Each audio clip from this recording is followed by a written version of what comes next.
we have in the studio Chinonye Anodere. She is the lead strategist, Impact X Network. Good morning, and it's good to have you with us today. Thank you so much. Good morning. I'm glad to be here.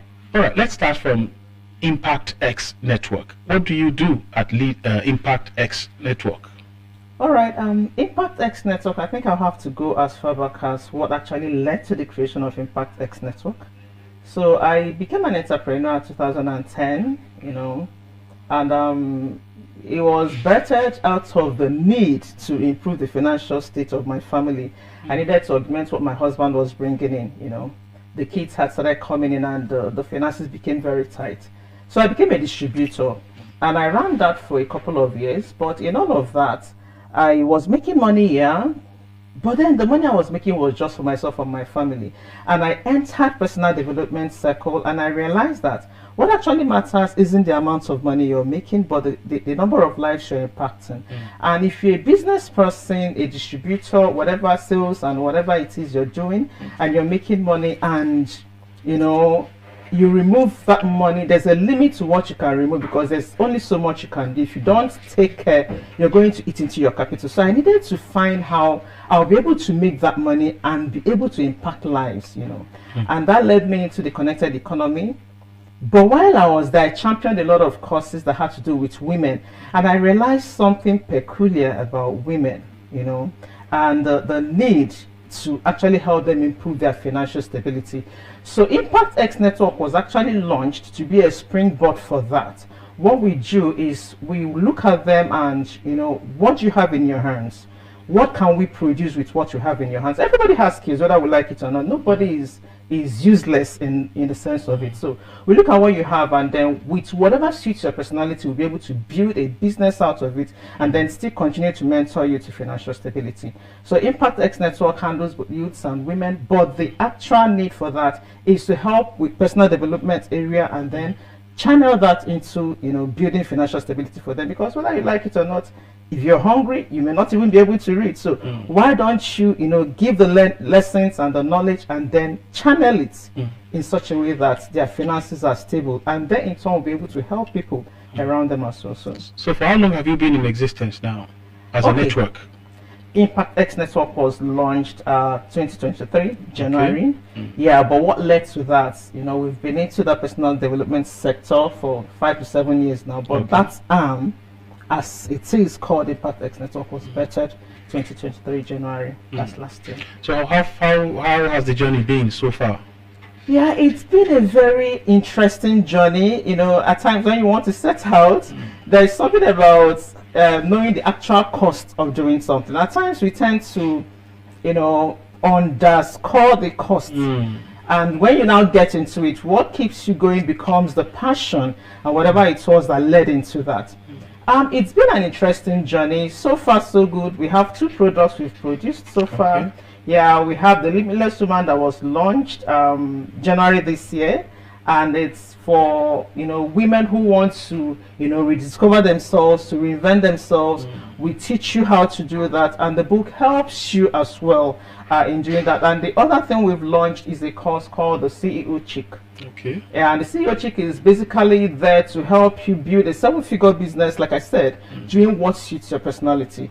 If you carry someone who doesn't know how to talk, for example, who is an introvert. I'm an introvert. People don't really believe that. Yeah, yes, I'm an introvert. But when it comes to wealth creation and things that really give me that satisfaction, I talk. But after talking, I go back to my shell. I can actually stay 3 years, 4 years. Nobody has seen me. I'm trying to change it, because it's not good. I'm struggling with it. But then I've been able to build something even as an introvert. So these 2 products have really, we are happy with the effects we are seeing. When we launched out the course, the first pre-launch we did, the first few people that bought it, they had a lot of, if I want called and she was crying. So these are the things we see, and we know that, okay, in as much as it's not been easy, because nothing good comes easy actually, but it's been worth the while. And we keep moving forward, we keep thinking of many more products we can bring out. And recently we just launched a campaign. We are trying to put it together, but the idea is to help as much as 10,000 women We want to empower 10,000 women in that angle. Okay. So the products we brought, we had to give, we are working through communities now. We're trying to reach out to communities, and we're giving them as much as 90% discount. Wow. Yeah, so that they understand that the essence isn't just to make money, but the essence is to impact the women for which these products were produced. So if you go to the open market to buy it, you get it there, but if you're coming to get it through those communities we are trying to reach out to, you get 90% discount. That's literally giving them free to them. Okay, from what you're saying, it sounds to me like the women you are targeting are those high-flying persons in the cities, and I'm asking what happens to my grandmother in the village, my aunts in the village, who form the largest chunk of the population of women we have in Nigeria. Okay, really, the people we are targeting aren't really the high class, as you call them, but if you're trying to do something, you can't really build a product for everybody. True. You know, you need to niche it down, and we decided to niche down to people that have at least the basic education, because our mode of communication is English. So I can't come and start learning Yoruba. I'm an Igbo woman, or to start learning Hausa because I want to show this to you. Someone that understands Hausa or Yoruba can actually pick it and go take it down to the community if they so desire. But at least if you have your secondary education, you should be able to understand what it is we use, the very plain language, but it's still English language. So you should have at least that basic education, SSC or OND, whatever it is, a graduate. But we are looking at people that can actually understand what we are saying. So it's not like we are looking at the high flyers, but at least you have certain level of basic education to be able to understand when we say, okay, we have tools, you know, we have workbooks and all that. They should be able to understand how to implement it if we stand and teach them how to use them. Okay. Yeah. All right. So, do you have any projects currently ongoing? Yes, that's what I said. We just launched out the 10,000 project, and we're reaching out to communities. What we're doing now is sending proposals and all that, you know, to them. As a business person, coming from the distribution angle, I was a distributor from 2010 to 2019, so basically 10 years if you calculate it. So I know the importance of playing the numbers game. So I can't say, okay, these are the number of communities we have now, because we are still at the level of reaching out to as many of them as possible, depending on who is managing such community and what the person desires for the members of the community. But we started off with communities that have women in them, like the She Leads Africa and all of that, you know. We want to look at those that have women, because in such communities you have the high flyers in quote, and you still have the middle class, and you have those at the lower level, you know. Someone who is already making 9 figures may not find the need to use a product that will help the person make 7 figures. But what number of people are actually doing 9 figures in our current Nigeria today? So you see that majority, you know, more than 90% of the people available are actually in need of something that can show them how to build a 7-figure business, doing what they already know or doing what, you know, they love. Now let's talk about why is it important for women to have to know the ropes to wealth creation. Why? Oh my God, if we begin to discuss why it's important, we are not going to live here today. You know why?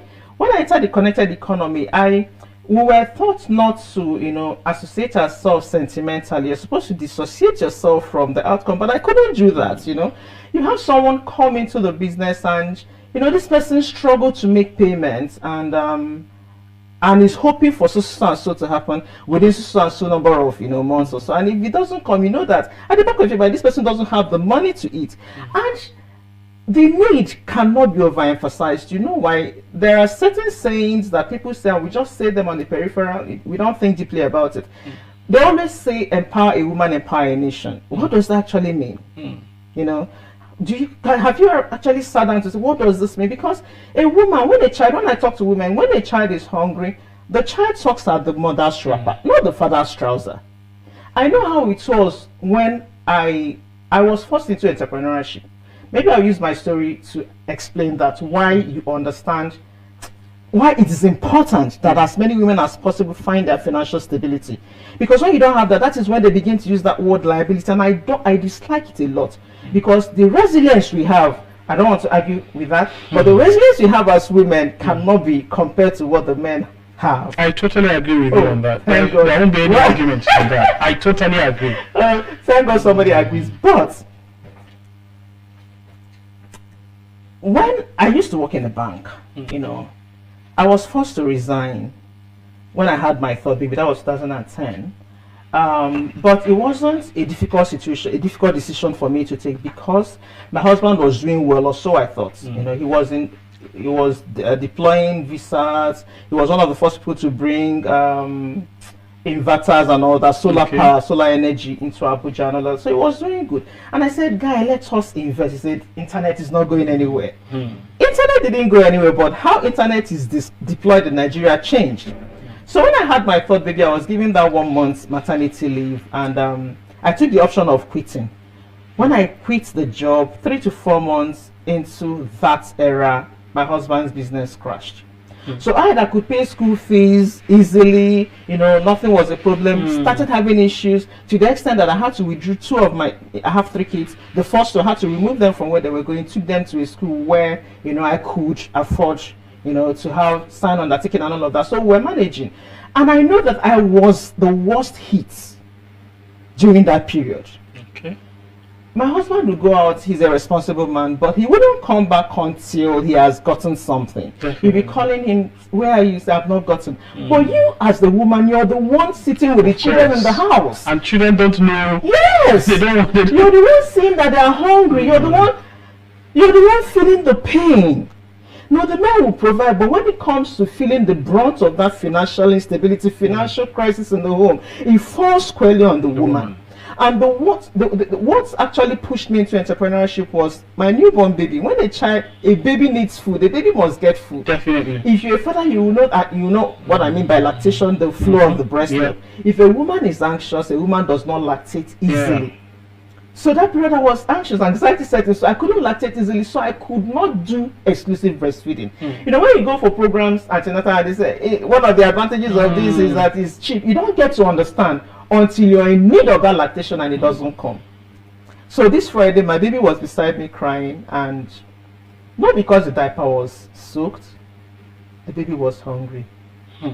And I wasn't lactating well. He would suck and suck and suck, and I called a friend. I said, please, could you lend me 3,000 to buy my baby's food? You know, when you get to that level where you once had it before and now you don't have it, and then all of a sudden those your good friends begin to get tired of your disturbances. Of course. I didn't blame her, but she told me something that became a turning point in my life. She told me that all she had was 20,000, that I should wait for the husband to get back. She will know how much the husband had, then she will know how much to give me. This was a friend. I explained my son was hungry. I needed to buy naan, I needed to buy baby food. When she told me that, I was broken. I cried. I said, but she should have understood. But on the second day, I was like, but she doesn't owe you any explanation. It was just this, that. But I said, but she's a friend, I will do this for her. But she has helped you before. And I cried. Then I went on my knees. I said, God, enough is enough.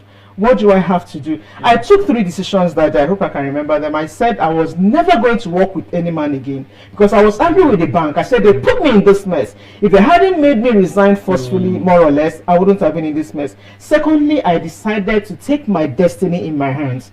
The third one was I was never going to borrow again. I said I will never in my life borrow 1 kobo. And I'm able to tell you that I've never borrowed 1 kobo from that day to today, but something changed in me. I got up. I had this small Mazda that my husband had bought for me. So I just entered the car. You know, when you're just driving around with no place in mind, I was just driving. I was just thinking. I was just wondering. I was just deep. I said, how do I come out of this? How do I do this?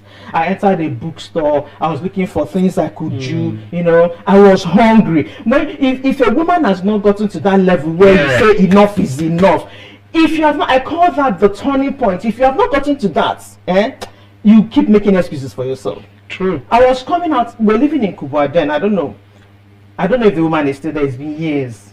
So from the bookshop, I entered church. I'm a Catholic. I went and prayed. I said, God, I don't know what else to do. I hate to be teary. There with me. So I was coming out from church, and the shop opposite that church was a woman, one Fatima selling confectionaries, flour, sugar, milk, and all that. I just strode into the shop. I said I was just wandering like a lost soul. I entered there and I started talking to the woman. God bless her soul. And I said, could you teach me how to fry chin chin? And she said yes. And this woman measured one mudu and all that, followed me in my car that evening to my house, and she taught me how to fry chin chin. Do you know what happened? With the money my husband brought that evening, I became a chin chin fryer. A graduate that has once worked in the bank. I started frying chin chin. I said, but how do I said, this, because I decided I wasn't going to work for any man. Of course, whether I like it or not, I'd become an entrepreneur, right? Definitely.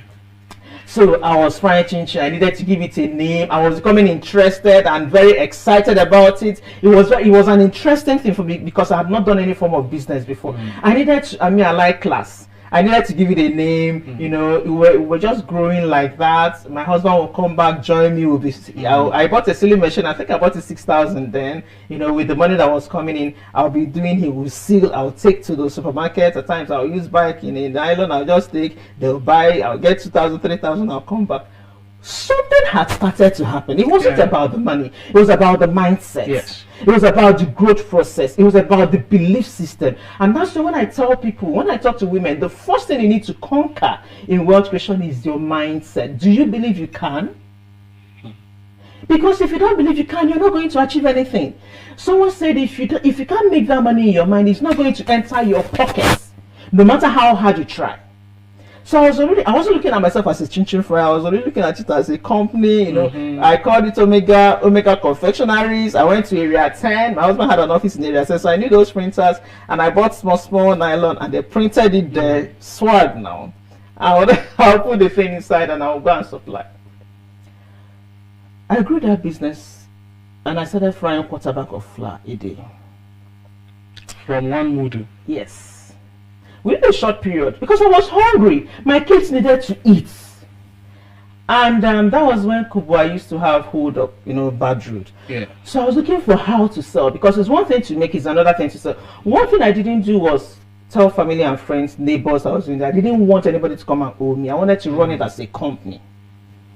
So I went to the Express, and I met those Hausa boys, and I negotiated with them. They were to come and pick so and so for so and so. And then it gave me the opportunity to actually increase the number of the quantity I was doing. Yes. But I stopped. I don't know if I should say it why I stopped. Please. You know, let's just to give you a time to breathe, to take to breathe and gather your thoughts, because this story must continue till the end. Why I'm enjoying all of this, I believe so much in people easily relate to stories. And what we are talking about is something that is very, very important. I have no doubt in my mind that there is someone watching right now that is catching up. Okay. That is, this seed you are planting is already germinating in someone's mind through your personal story. Yeah. It's one thing to just come and explain as a professional, you need to do this, you need to do that. Yeah. It's another thing to take it from a personal point of view. Personal experience. Storytelling for me is the most powerful way to teach anything at all. Okay. So please feel free, go ahead and tell us. Okay, I have to be very vulnerable to say this. You know, it was growing. The name, in fact, I had entered all the supermarkets in my territory. I was already going to the Express, you know. One thing I love is to maintain quality. Whatever product I'm doing, it should be such that, you know, I should be able to be proud to present it anywhere. So I was just looking for how I was making it better. But why I actually stopped that was because it brought rodents into my house. Rodents? Rats. I hate rats.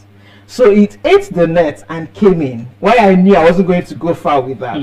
Of course, I didn't have a warehouse. I was doing it in my kitchen. It tore the net, and I covered it. The next day I came out, it tore the other part. You know, another part. I said, no, I can't continue with this. So I was still doing it, but I was looking out for something I could do that wouldn't involve that.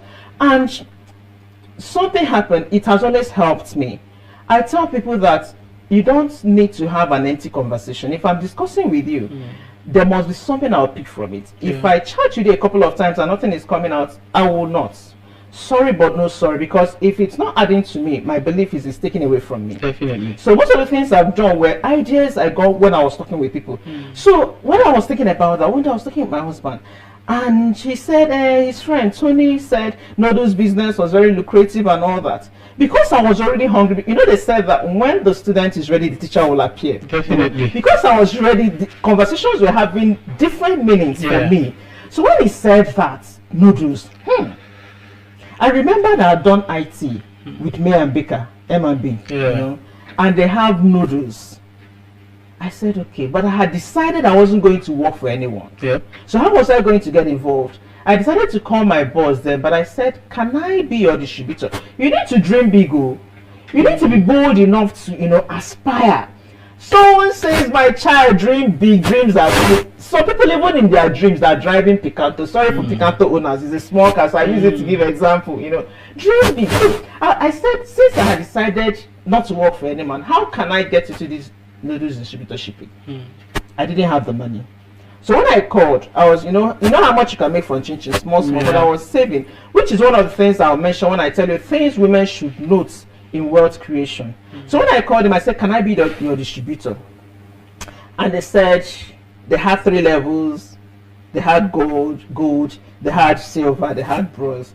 Bronze was going to need 600,000. Of course, gold was 5 million, silver was 3 million. I couldn't let dream of the gold.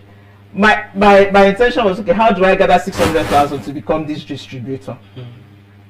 And we were working, my husband, we were adding. And I registered as a distributor with me and Baker. You have registered, you have a warehouse? No. But I was hungry. And I knew where I wanted to be. My mind was already the mind of a company owner, a business owner, not an employee anymore, not a banker, and of course not a chin-chin seller.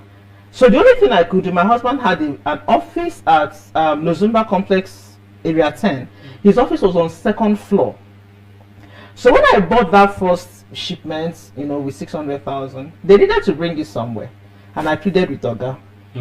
He divided his training space, 2nd floor. Not every woman will want to do that, but it depends on what is pushing you. So I took part of that 2nd floor. When they came, we had to carry the cartons, including me, carry the cartons up to the 2nd floor, and I started from there with the stress. He didn't like it, but I said, but I have to start somewhere. So I was using that 2nd floor.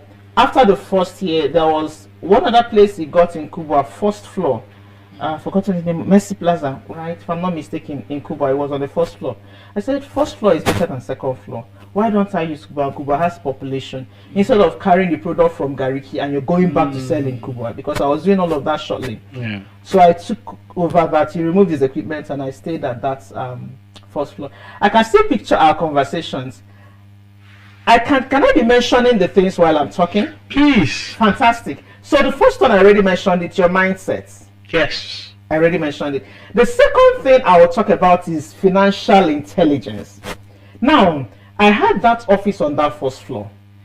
Ordinarily, my husband didn't like me carrying cartons. I was like, why will you be carrying cartons? Why can't you call security men to help you? I said, how much profit is on 1 carton? 50 naira. You now call security to come and carry 50 bags. You give them tip of 200. You know, if you give 200, you have given up profit on 4 cartons. I said, just let me just bear this, you know. But I didn't know people were seeing. People were observing, you know. I said, no, I have to pay the price. When it comes to when I'll employ people, I will employ people. Just if you cannot withstand seeing me carry, don't come.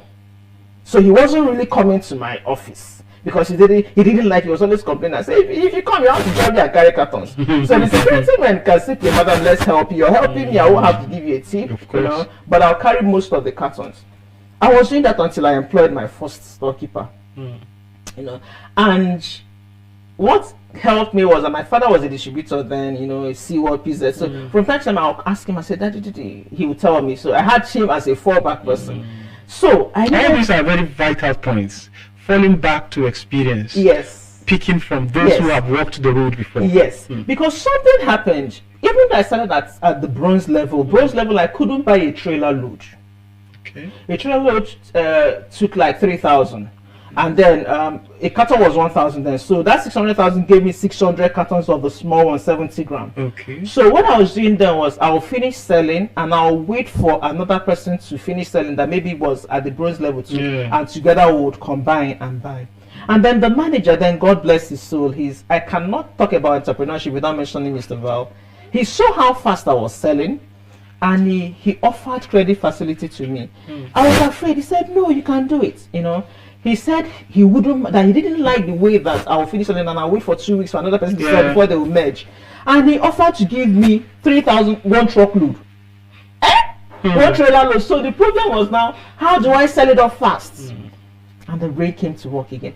So I needed to, selling noodles in the market, 15 naira and all of that, and then you have the competition. So I needed to think outside the box, what you call blue ocean strategy now. Then I didn't know it was blue ocean strategy. I needed to find a way to actually sell off fast, in order not to disappoint the person that put his trust in me, and in order to make more money.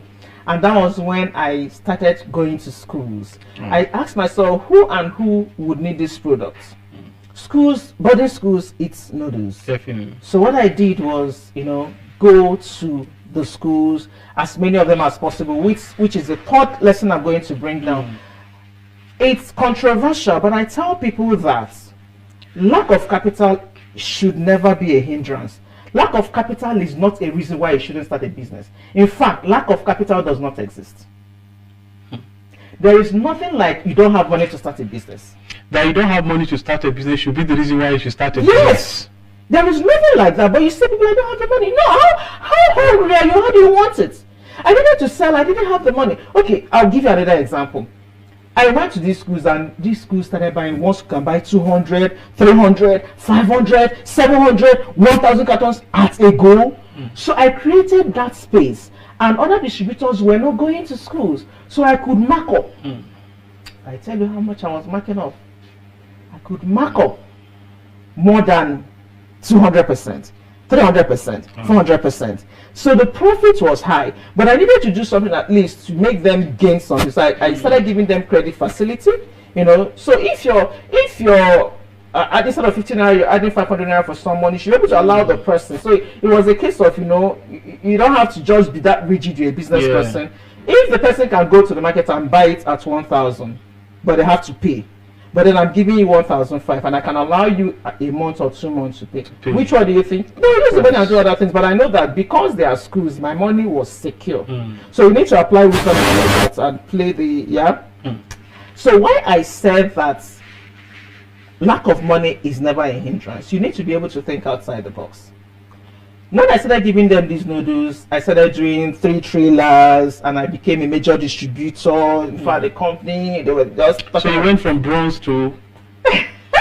I went from bronze to being their major distributor. Wow. Number 1 in Abuja. That's beyond gold. Yes. So, and they knew that the schools had to eat it, and if I call, in fact, the mistake I made one day was going physically to the company when they invited me. You know, the company is in Lagos and I was here. So when I placed order, you must give me my order. I'll be talking, you know, these schools, and I present my case where the schools have to eat. If you don't give them the products, they can go to the market and get another product, and then you're creating opportunity for competition. Yes. They may get it and now say, oh, we prefer this. You know, these are children, they may want variety. So you don't have to give that opening. So by the time I present my case, well, my order is always the first to come. Once Century places order, they'll be running helter skelter. And then I was slimmer than this. One day they invited me to Lagos. And they saw. And when I went to my baker, the GM, he saw me, and for the first 5 minutes he didn't say anything. He was just looking at me for a minute. So it's you. He said, are you the one that has been harassing us? You know? I said, okay, you thought it was one Yoruba woman that will wear gold everywhere come. It was you. So after that meeting, each time I now try to put it, I say, madam, calm down, we'll get your phone. So I said, okay, because you guys have seen me. So, but that was fun. I enjoyed my time with them. Another time that taught me that I should never use capital as a hindrance in business. And I wish people would understand that. You know, the brain is elastic. There's no limit to it. Yes. So when Buhari came on board, he told the principals, you know, schools have different vendors. I was a major vendor with all the secondary schools in FCT. All the secondary schools. It was only one I wasn't giving out. It was because it was far. So I checked. It wasn't making business sense to me. I think it was after Lafayette. It was far. How many cartons? I'll carry 100 cartons. Do you know the fuel I was born to go and give you? You know, so it didn't make sense. But I was giving all the secondary schools, Gwagwalada, Kuje, Abaji, everywhere. At the time, someone said if I contest for local government challenge down. All right. So when Buhari came on board, he said he needed, I think, 2 or 3 vendors. One thing that stood out for me was my dedication to work. You know, understanding that, but probably because I'm a mother, I understood that children must eat. So if you have notice on your timetable on Monday, and the driver fails to supply on Saturday, for example, I will drive that bus to the school on Sunday and supply those products. Oh. I will drive the bus myself. In fact, I've had situations where men insulted my filling station. You know, I had a Dodge Ram, those big, and I needed to supply. And I entered the filling station, and one man was like, "This is the reason Abuja men are struggling. Why won't women leave some jobs for men?" And all that. I felt that this man does not know where I was coming from. You know, he didn't know where I was coming from. But what's compensated that anger for me was when I got to the school, and the principal saw me. He was so elated. He called the students and said, "Come and see, a woman drove this bus." So I came, and he said I should talk to the students, you know, to encourage them. So that just bounced off that feeling. So since then, it doesn't matter what you say. I'm the only one that knows what I'm carrying, and you know. So when he said they should bring up 2 or 3 vendors, I wasn't there, and I was unanimously chosen based on my track record with them. So I tell people, how you do one thing is how you do everything. You have a groundnut selling business, and you're saying it's groundnut, and you're sleeping, and your customers call you, and you say, "I am not." They'll look for another person. Of course. You know, the same way you run that small business is how you run a conglomerate if you were to have one. So when they needed major vendors, I was chosen. I wasn't there. So it means I was without connection. Without connection. This was what people lobby for, and I told my principals, you know, meaning the money was coming from FCT. Yeah. It would come to me and now give them. So I said, why would I be supplying only noodles? If all this money is, why don't I give you other food stuff? And that bettered what blew me out of the waters. I started giving them rice, beans, curry, spaghetti, sugar, milk, everything. Do you think I had the money to do all of that? I didn't have the money. But immediately they agreed. The problem became, how do I foot this? What do I do? I can still picture myself sitting on the floor thinking of how to do it. My husband was already saying, but you know, I said no. Opportunity like this. So what I did, I took my phone and I wrote out all the numbers on my phone. Then a bag of rice was 10,000 naira. This was 2016. Yeah, has to be. It was 10,000 naira. I still remember. I can never forget. Because I had to come up with something. And I started calling people. I said, okay, for every bag of rice you buy, you get 500 naira. For every bag of rice you buy, you get 500 naira. And one thing, I like sincerity in business, you know. In fact, my story is long. I hope you have the time. Yeah, so you just help us to summarize it, because I've been signaled that we have just about 3 minutes to wrap this up. You told me to tell you the story and I continued. The director. Okay, so I had to get people and they invested in the business, and that was how I got the capital, you know, and I was giving them their interest. So you know, your bag of rice, all you know is that your 500 goes to you. Yeah. But the money was what I used to, you know, buy all those products, and I was giving them for as long as I wanted to run the business. When I wanted to expand, I had to get investors, you know. People want to know that their money can yield something. So it's all about how far you can think. So let me quickly give you the points that, you know, the first one I said, mindset. Your mindset is key. The second one I said, let me just give you randomly. The first one, mindset is key. Secondly, understand that lack of a capital can never be, it's not a hindrance, it's never an excuse. The third one, you must understand that financial intelligence is key. As you're growing your business, you must understand that you need to save, you know, not saving to become wealthy, but saving for, you know, eventually ideas can come up, opportunities can come up, and you don't want to see that the problem why you're not taking up is because you don't have the money. Once your money comes in, divide it, have something that goes to investment, have something that, you know, you can reinvest into the business and all of that. So financial education is key. The next one is personal development cannot be overemphasized on, because the person you are making 500,000 cannot be the person you will be if you want to make 5 million. It cannot be the person you will be if you want to make 50 million. So you need to be able to grow, and the easiest way to do that is, you know, get books, read books of people who have succeeded, who have gotten to the level where you want to get to. Get into their mindset, have them mentor you. These days, your mentor must not be someone that you're seeing. Someone who can mentor you. True. You know. And finally, I want to close that with the fact that every woman must understand that they are their own Messiah. Nobody is coming to save you. The moment you understand that no uncle is coming, no government is coming to do anything, it ignites something in your mind. Your brain picks up and gets to work, and you understand that it's either you save yourself or you die in that struggle. Either you save yourself or you lose yourself in that struggle. You lose yourself in that struggle. So be your Messiah. That's a quote I love to you. Become your Messiah today. Wow. I wouldn't want to spoil this very beautiful presentation with any recap, because so much has been said in this personal story, and the beauty of it is that she's an excellent teacher, I must say. Really? I have to, yes, because you've just wittingly weaved all the points that you wanted to make into your personal story and how it grows from step one to another. And I have no doubts, like I said earlier, that someone has caught the fire, and that's the whole essence of this type of engagement for me. Let it be that one person who relates to your story and is able to stand up from wherever is it that they were before. Stop the pity party song. Exactly. Thank you very much. We can't thank you enough for this very valuable contribution this morning. And we've been talking with Chinonye Anodere. She is the lead strategist, Impact X Network. We've been talking about, of course, women and wealth creation, things to know from her personal story and all the points made. I have no doubt that they are self-explanatory, and what's left is for us to, just to do. Sometimes, like she said, it's when you hit rock bottom that you begin to see that actually there is a way where you thought there was no way.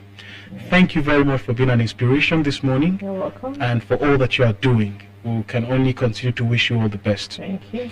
And it's on this note that we have to draw the curtains on this segment of the program to go join Investment Plus segment, because after that we have a security expert in the house to take a look at FCT security situation. Do stay with us. We'll be right back.